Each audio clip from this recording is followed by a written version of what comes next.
तर आजचं वेळापत्रक पूर्ण करायला हवं. यावेळेस पूर्ण ठेवलेला बॉल मिड ऑफच्या पलीकडे खेळण्याचा प्रयत्न होता, पण काय घडते तर पहिल्याच बॉलवर जितू शेलार यांचा खेळ गोल्डन डक वर संपलाय. सुरुवात उत्तम दर्जाची पाहायला मिळाली पीव्हीएस स्पोर्ट्स बिबवेवाडी.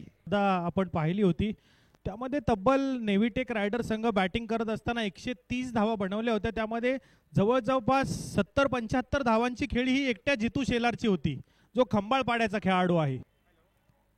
क्रॉस बॅटेड खेळायचा प्रयत्न, लॉंग ऑनला क्षेत्ररक्षक सजवलेला आहे आणि लगातार दुसरा wicket. Kunal Pawar powerful bowling, brace complete करतोय.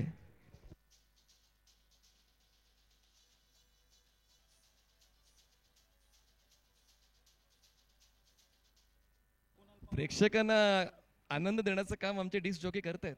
मग सकाळपासून शांत होच मनोकामना आहे फलंदाजाची. एक्स्ट्रा कव्हरला क्षेत्ररक्षक आहे, throw direct hit fantastic fielding by Akash Kale. PVS स्पोर्ट्सचा दबदबा या पहिल्या षटकावर.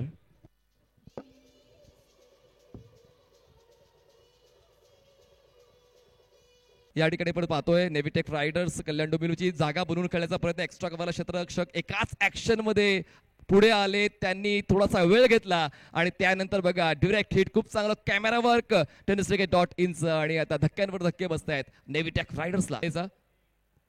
क्रॉस बॅटेड यावेळेस आता थांबून चालला नाही, मोठा फटका खेचावाच लागेल, पण अजून वाट पाहावी लागेल नेव्हीटेक रायडर्सला. फलंदाज होतोय बाद, धक्का बॅटर्सने, परंतु गोलंदाजी करत असताना कुणाल पवारने पहिल्या सामन्यामध्ये देखील जबरदस्त गोलंदाजी केली होती P1च्या षटकामध्ये, आणि या दुसऱ्या सामन्यामध्ये देखील P1च्या पुन्हा एकदा यावेळेस विराजच्या बॅट मधून फटका येतोय, परंतु क्षेत्ररक्षक डाऊन द बॉल आणि विराज देखील बाद होताना पाहायला मिळतोय.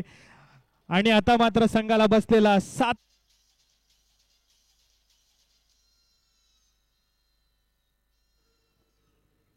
काय नेमकं घडते, विराज सुद्धा परतीचा प्रवास करतोय आणि अडचणी वाढलेल्या आहेत. खास वैशिष्ट्य सांगायचं झालं तर सिमेंटच्या खेळपट्टीवर 5 विकेट घेणं म्हणजे तेवढी सोपी गोष्ट नाही. काय जबरदस्त, पुढच्या दाराला बॅटर गेला आणि मागच्या दाराने चोरी झाली आणि यष्ट्या उद्ध्वस्त करून टाकल्यात. काय जबरदस्त चेंडू होता कुणाल पवार यांचा. अतुल दादा महांगडे जर हा सामना पाहत असतील तर मग नक्कीच ते बक्षीस लागू होणार आहे, ते म्हणजेच कुणालसाठी, कारण तसा खेळ त्याने दिलाय आतापर्यंत. समोरच्या बलाढ्य संघाला गोलंदाजीच्या माध्यमातून रोखताना सर्वोत्तम